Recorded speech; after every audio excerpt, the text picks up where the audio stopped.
There's a guasha for your makeup now. You know I love my guasha, but I've never thought to use it for makeup. I got this in Korea and let's try this out. It's my first time using it. Apparently it's great if you want to use it for like the areas that kind of like curve through. So like maybe under my eyes, around my nose, get it out a little easily. I mean, I love my makeup spatula, so I'm not sure if this guasha is going to be better than a makeup spatula, but hey, I want to try everything out in the market. I feel like this doesn't do a very good job of actually applying it through. I don't know if it's because my skin is dry, but I'm going to try it with my spatula.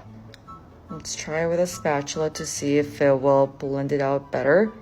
And yes, it does. You know what the difference is? It's because the spatula is so thin like this, but then the guasha is a little too thick to actually blend it through. So I'm gonna have to get creative with how to use that one.